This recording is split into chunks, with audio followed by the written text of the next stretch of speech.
Good afternoon. I want to speak today to the unfolding situation in Afghanistan, the developments that have taken place in the last week, and the steps we're taking to address the rapidly evolving events. My national security team and I have been closely monitoring the situation on the ground in Afghanistan and moving quickly to execute the plans we had put in place to respond to every constituency, including the rapid collapse we're seeing now. I'll speak more in a moment about the specific steps we're taking, but I want to remind everyone how we got here and what America's interests are in Afghanistan. We went to Afghanistan almost 20 years ago with clear goals. Get those who attacked us on September 11, 2001, and make sure al-Qaeda could not use Afghanistan as a base from which to attack us again. We did that. We severely degraded al-Qaeda in Afghanistan. We never gave up the hunt for Osama bin Laden, and we got him. That was a decade ago. Our mission in Afghanistan was never supposed to have been nation building. It was never supposed to be creating a unified, centralized democracy. Our only vital national interest in Afghanistan remains today what it has always been: preventing a terrorist attack on America's homeland. I've argued for many years that our mission should be narrowly focused on counterterrorism, not counterinsurgency or nation building. That's why I opposed the surge when it was proposed in 2009 when I was vice president. And that's why, as president, I'm adamant that we focus on the threats we face today in 2021, not yesterday's threats. Today, the terrorist threat has metastasized well beyond Afghanistan. Al-Shabaab in Somalia, al-Qaeda in the Arabian Peninsula, al-Nusra in Syria, ISIS attempting to create a caliphate in Syria and Iraq, and establishing affiliates in multiple countries in Africa and Asia. These threats warrant our attention and our resources. We conduct effective counterterrorism missions against terrorist groups in multiple countries where we don't have permanent military presence. If necessary, we'll do the same in Afghanistan.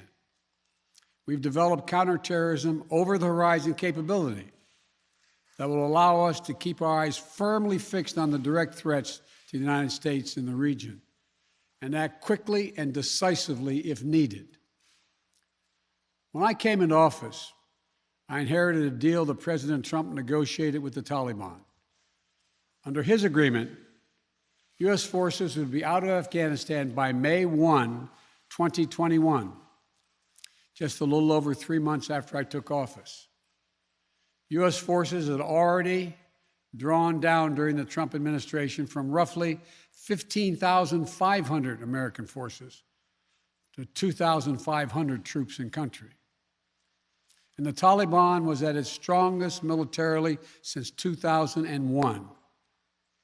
The choice I had to make as your president was either to follow through on that agreement or be prepared to go back to fighting the Taliban in the middle of the spring fighting season. There would have been no ceasefire after May 1. There was no agreement protecting our forces after May 1. There was no status quo of stability without American casualties after May 1. There was only the cold reality of either following through on the agreement to withdraw our forces or escalating the conflict and sending thousands more American troops back into combat in Afghanistan, lurching into the third decade of conflict.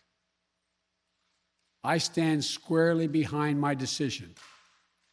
After 20 years, I've learned the hard way that there was never a good time to withdraw U.S. forces. That's why we're still there.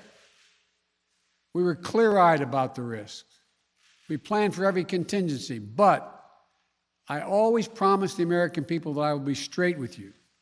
The truth is, this did unfold more quickly than we had anticipated. So what's happened? Afghanistan political leaders gave up and fled the country. The Afghan military collapsed, sometime without trying to fight.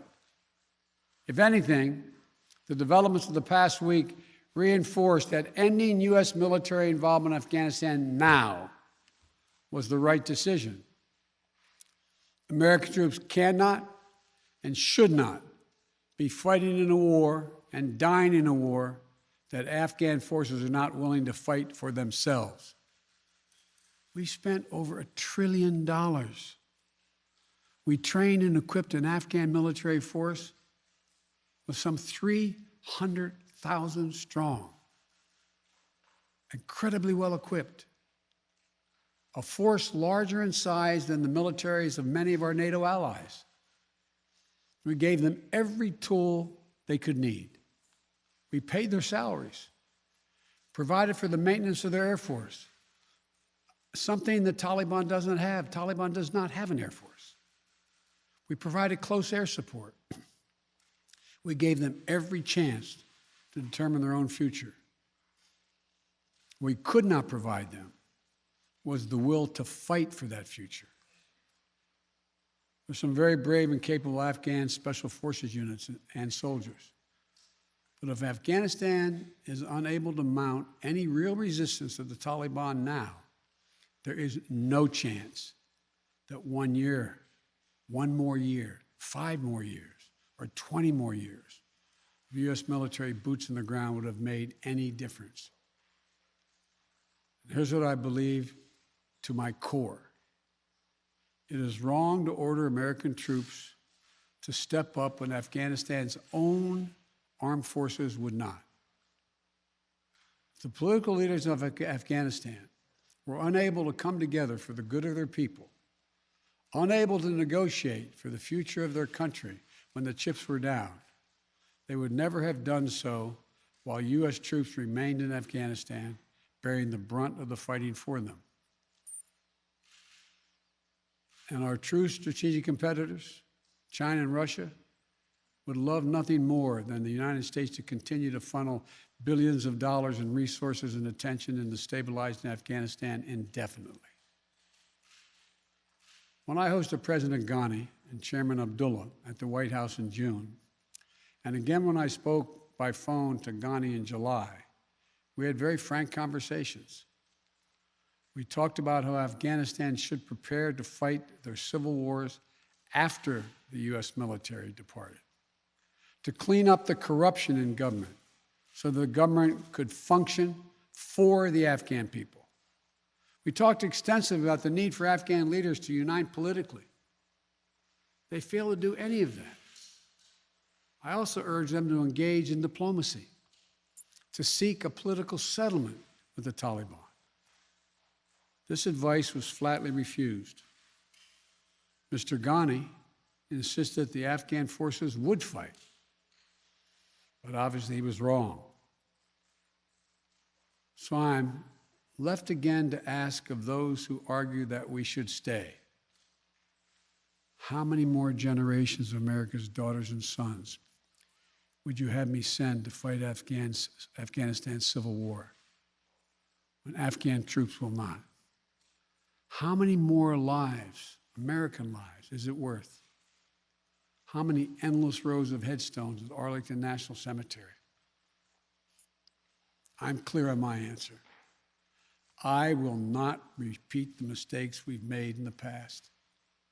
Mistake of staying and fighting indefinitely in a conflict that is not in the national interest of the United States, of doubling down on a civil war in a foreign country, of attempting to remake a country through the endless military deployments of U.S. forces. Those are the mistakes we cannot continue to repeat because we have significant vital interest in the world that we cannot afford to ignore. I also want to acknowledge how painful this is to so many of us. The scenes we're seeing in Afghanistan, they're gut-wrenching, particularly for our veterans, our diplomats, humanitarian workers, for anyone who has spent time on the ground working to support the Afghan people. for those who have lost loved ones in Afghanistan, and for Americans who have fought and served in the country, serve our country in Afghanistan. This is deeply, deeply personal. It is for me as well. I've worked on these issues as long as anyone. I've been throughout Afghanistan during this war, while the war was going on, from Kabul to Kandahar to the Kunar Valley. I've traveled there on 4 different occasions. I met with the people. I've spoken to the leaders. I spent time with our troops. And I came to understand firsthand what was and was not possible in Afghanistan. So now we're focused on what is possible. We will continue to support the Afghan people. We will lead with our diplomacy, our international influence, and our humanitarian aid. We'll continue to push for regional diplomacy and engagement to prevent violence and instability. We'll continue to speak out for the basic rights of the Afghan people, of women and girls, just as we speak out all over the world. I've been clear that human rights must be the center of our foreign policy, not the periphery. But the way to do it is not through endless military deployments. It's with our diplomacy, our economic tools, and rallying the world to join us. Now, let me lay out the current mission in Afghanistan. I was asked to authorize, and I did, 6,000 U.S. troops to deploy to Afghanistan for the purpose of assisting in the departure of U.S. and allied civilian personnel from Afghanistan, and to evacuate our Afghan allies and vulnerable Afghans to safety outside of Afghanistan. Our troops are working to secure the airfield and to ensure continued operation of both the civilian and military flights. We're taking over air traffic control. We have safely shut down our embassy and transferred our diplomats. Our diplomatic presence is now consolidated at the airport as well. Over the coming days, we intend to transport out thousands of American citizens who have been living and working in Afghanistan. We'll also continue to support the safe departure of civilian personnel, the civilian personnel of our allies who are still serving in Afghanistan. Operation Allies Refugee, which I announced back in July, has already moved 2,000 Afghans who are eligible for special immigration visas and their families to the United States. In the coming days, the U.S. military will provide assistance to move more SIV-eligible Afghans and their families out of Afghanistan. We're also expanding refugee access to cover other vulnerable Afghans who worked for our embassy. U.S. non-governmental agencies, or U.S. non-governmental organizations, and Afghans who otherwise are at great risk, in U.S. news agencies. I know there are concerns about why we did not begin evacuating Afghans civilians sooner. Part of the answer is some of the Afghans did not want to leave earlier, still hopeful for their country. And part of it because the Afghan government and its supporters discouraged us from organizing a mass exodus to avoid triggering, as they said, a crisis of confidence. American troops are performing this mission as professionally and as effectively as they always do, but it is not without risks. As we carry out this departure, we have made it clear to the Taliban, if they attack our personnel or disrupt our operation, the U.S. presence will be swift and the response will be swift and forceful. We will defend our people with devastating force if necessary. Our current military mission will be short in time, limited in scope, and focused in its objectives. Get our people and our allies as safely as quickly as possible. And once we have completed this mission, we will conclude our military withdrawal. We will end America's longest war after 20 long years of bloodshed. The events we're seeing now are sadly proof that no amount of military force would ever deliver a stable, united, secure Afghanistan, as known in history as the graveyard of empires. What's happening now could just as easily happen 5 years ago or 15 years in the future. We have to be honest. Our mission in Afghanistan has taken many missteps, made many missteps over the past 2 decades. I'm now the 4th American president to preside over war in Afghanistan, 2 Democrats and 2 Republicans. I will not pass this responsibility on to a 5th president. I will not mislead the American people by claiming that just a little more time in Afghanistan will make all the difference. Nor will I shrink from my share of responsibility for where we are today and how we must move forward from here. I am President of the United States of America, and the buck stops with me. I'm deeply saddened by the facts we now face, but I do not regret my decision to end America's warfighting in Afghanistan and maintain a laser focus on our counterterrorism missions there and other parts of the world.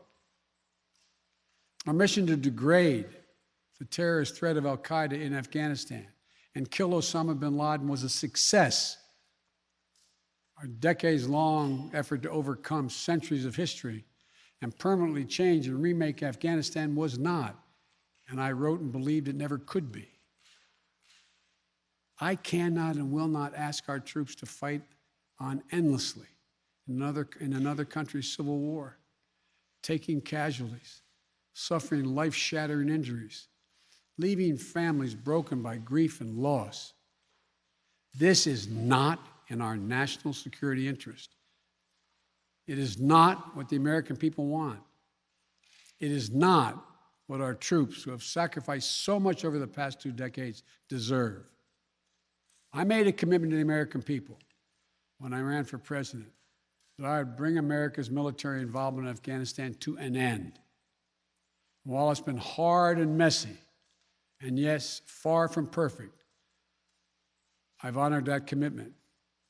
More importantly, I made a commitment to the brave men and women who serve this nation that I wasn't going to ask them to continue to risk their lives in a military action that should have ended long ago.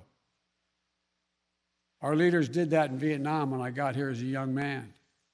I will not do it in Afghanistan. I know my decision will be criticized, but I would rather take all that criticism than pass this decision on to another President of the United States, yet another one, a 5th one, because it's the right one, it's the right decision for our people, the right one for our brave service members who risk their lives serving our nation, and it's the right one for America.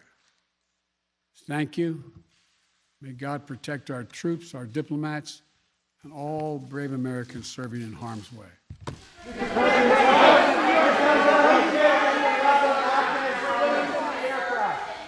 Mr. President, what do you make of the Afghans clinging to the aircraft?